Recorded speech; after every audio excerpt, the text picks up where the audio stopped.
Hello everyone and welcome back to Let's Play Megaman X2. In the last part we beat a couple more robot masters, getting some upgrades in the process, and now we're heading back to Overdrive Ostrich's stage to face the second X-Hunter.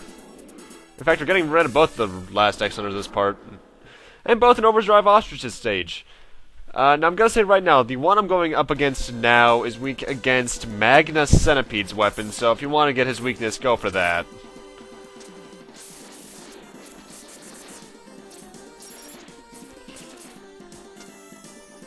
And like the other two times, we have to, the other two times is until the third time. Just like last time, we have to break that open with the spike wheel. Now we can fight him. And that's me making sure I have the full out charge instead of just having the green shot and the big shot.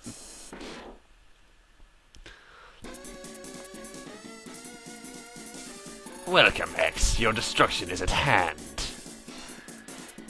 Well, at least he's keeping it short and sweet. Agile here, I think, is actually the easiest, even without his weakness. He likes to do this charge attack that he does, like, 3 times in this fight, actually. Well, actually, not just 3 times, but he likes to spam it at the beginning of most fights. And then he has this, shockwave attack. Once high up in the air, you can walk under it, but if it's on the lower level, you have to dash under it. He is weak against Magna Centipede's weapon, so if you want to fight him, even make this fight even more easier, keep that in mind. But honestly, I find him pathetically easy, even with the Mega Buster. X-Buster. Mega Buster's classic, Kyle. This is the X-Buster. Well, it's not just classic, it's classic, Star Force, Battle Network. Legends. Yeah, actually, it's the Mega Buster in every series aside from X0 and ZX. I may have failed, but you will never live to see Zero. Meet die, as if.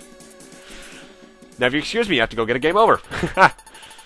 But we got Zero parts number 3, which is Zero's legs. Where he was carrying those, I'm not sure. But yeah, I'm not gonna die, but I'm gonna go die.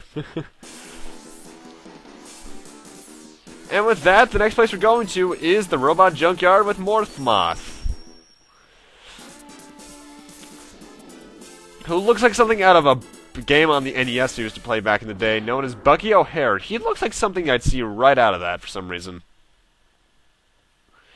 Now, like a Bubble Crab stage, this is not a stage we can 100% on the first playthrough. In fact, we won't... Well, actually, you could technically if you had Crystal Snail's weapon, but I don't, so I'm gonna need to come back here for the hard tank. However, there is a Dr. Light capsule in this level, and it's right here. You have to use the spike wheel to open up the ground here. You're not supposed to know this is here until you get the head parts upgrade, but since I know it's here, I can get it right now.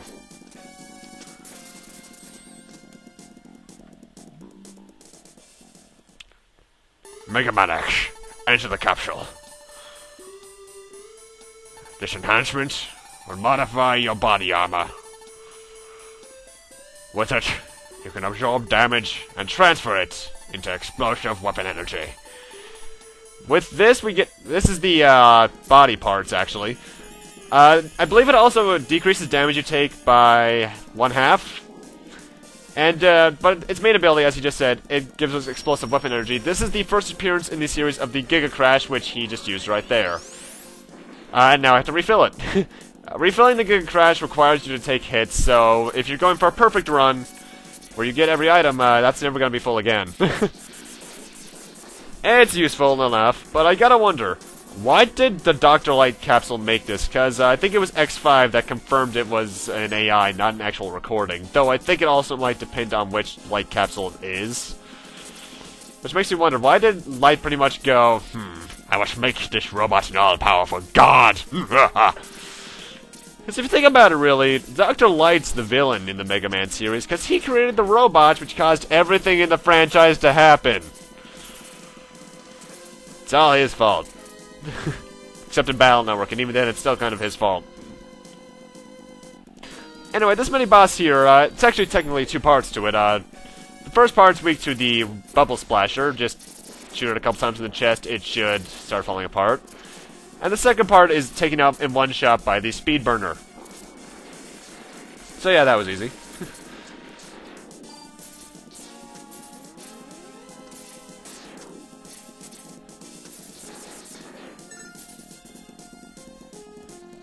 That little passageway to the right that was up there was actually where the X-Hunter pathway is, just to let you know.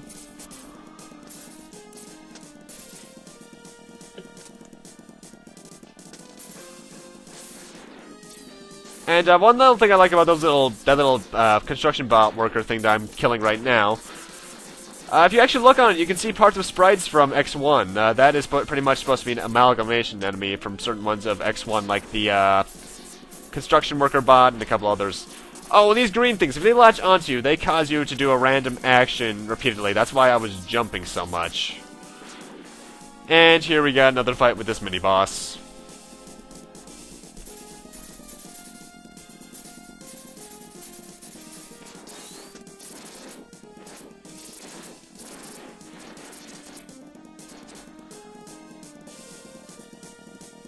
And another one shot down. Yeah, the mini-bosses in the X series weren't really anything painful until X3. And even if they are in X4, when they're in X4, they're pathetically easy. I can't remember anything about X5, really. I don't want to remember X6, and yeah.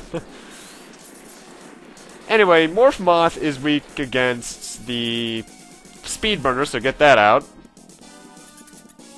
So let's see what this Bucky O'Hare lookalike is like in battle, shall we? Come on out, Morph Moth. Or maybe not.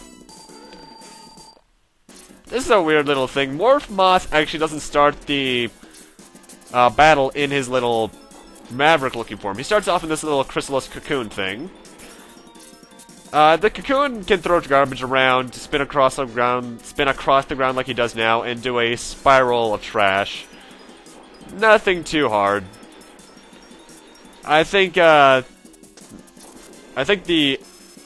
Maverick-looking part from the screen select in boss intro will actually show up almost always around the time you hit half health. And since I can't look up and down, I'm dashing to the music. But now Morph Moth is in his normal state. And like everything, the weakness takes him down fairly easily. Nothing too big about this fight. He will send those little powders down, and this attack, which I didn't know he could do. But luckily, with enough balls of fire to the face, he will burn to the ground! Like all things should.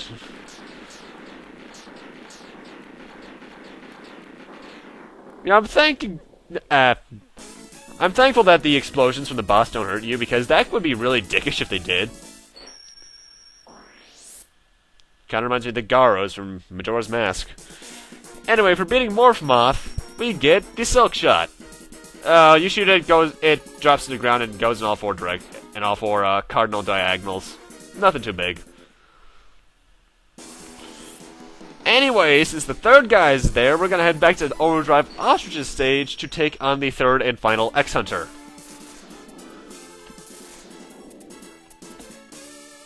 And thankfully, this is the second to last time I'll be in this stage, because this is actually a stage I'll be able to 100% on my first run-through.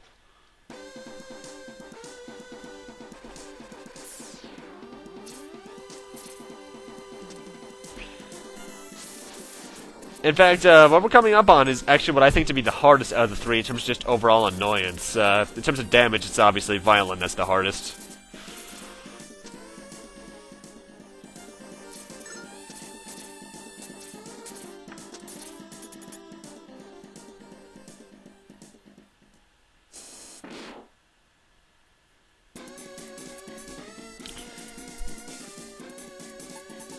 I am Serges, and I cannot allow you to stop the unification.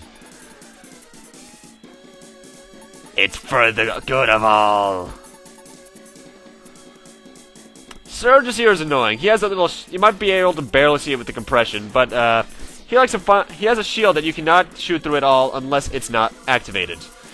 In terms of attacks, he places the bombs down, or mines actually. You can destroy them with a green charge shot because the sprite's big enough.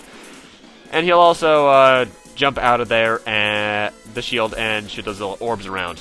He is weak against Overdrive Ostrich's weapon, so that's why I can't really use a weakness against him. The charge shot at this point is enough to take care of him though, but this fight does take a while. I think we're in here for another 2 minutes, so I'm probably gonna fast forward, so... Unless the speed up glitch happens again, music time.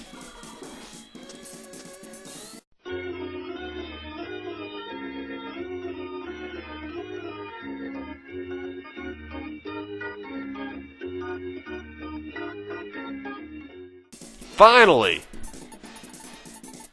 You have merely delayed the inevitable... That comma shouldn't be there, game. We'll meet again.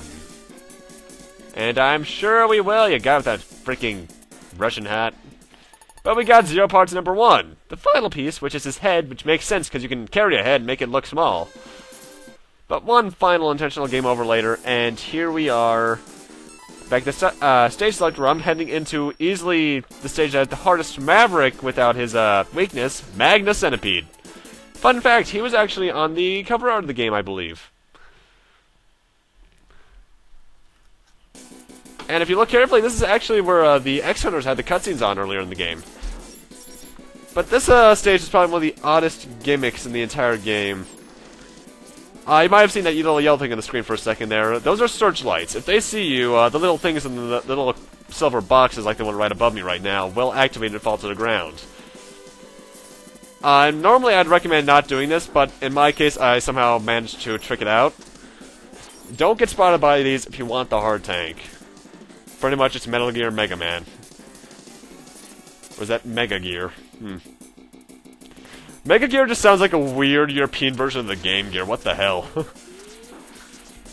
And if you saw that little tunnel above me, that's where the hard tank is. So what you have to do is, if you don't have the feed parts, charge up a speed burner, and whoosh. And you also have to time a wall jump carefully enough. There we go. Hard tank number is... I don't remember which part number that is. I think that's number 6. And these things activated prematurely, and ooh, an extra life. What these things will do is that they will go into an automatic sequence. You can destroy the pinkish purple ones, but not the other ones. And these can insta-kill you via crushing, so be careful of that. But speed past that section, because there's this one right here.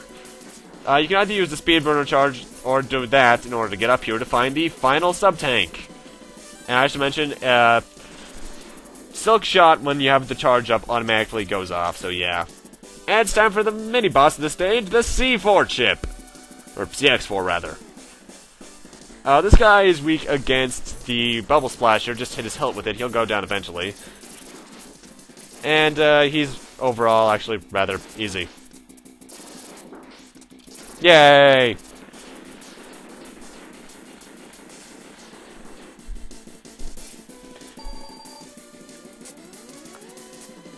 At this point, you can actually get spotted by the spotlights. It doesn't matter because we've actually 100% of the stage, but if you feel like not doing it, alrighty. Although getting spotted does cause these little blocks to fall, so I suppose there's that. Now, don't let those reticules in the screen spot you, because otherwise the upcoming mini-boss, number 2, will be much harder. The way it works is that I think for every time you get spotted by one of them, its HP doubles or triples, and its color will change as well. And it's a weird Mantis bot, which I decide to Giga Crash! Yeah! I'm surprised it didn't one-hit kill it. This guy likes to shoot a couple of pink energy balls and jump every now and then, shoot 3 small lasers downwards. Overall easy, he just has a lot of health to him. And be careful if you get spotted too, because I actually had points where I've been on this guy for like 10 minutes. Although, fun little fact actually, I actually don't own the Super Nintendo cartridge of this game. I own the freaking Virtual Console release and X Collection version, but I never grew up with this game actually. I grew up with the original in 4, which is why I'm the best at the original in 4.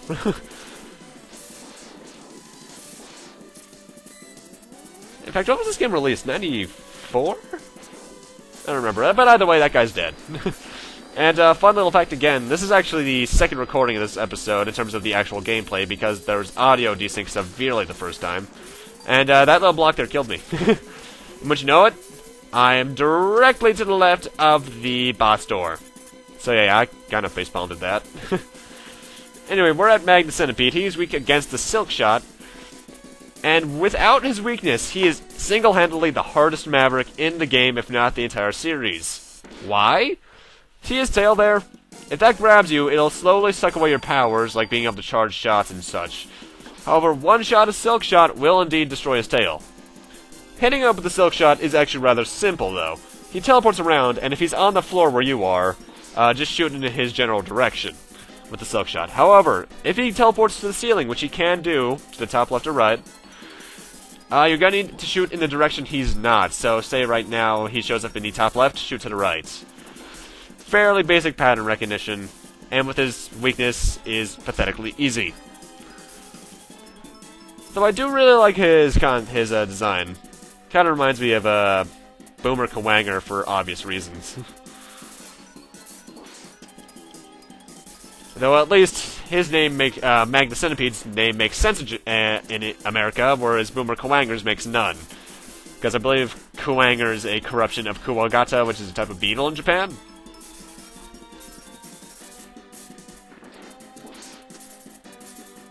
But yeah, Boomer Kawanger, nothing really to say about him if you have his weakness. Good luck Buster running him, though, if you're doing that, because you're going to have one hell of a time. Oh god, the poor perfect runners. But luckily, with enough pieces of silk thrown in his face, Magna Centipede explodes violently. But for beating him, we do actually get Agile's weakness, but I've kind of already taken him down, so... Yay! I took the hard way out, although I think it's actually pretty easy either way.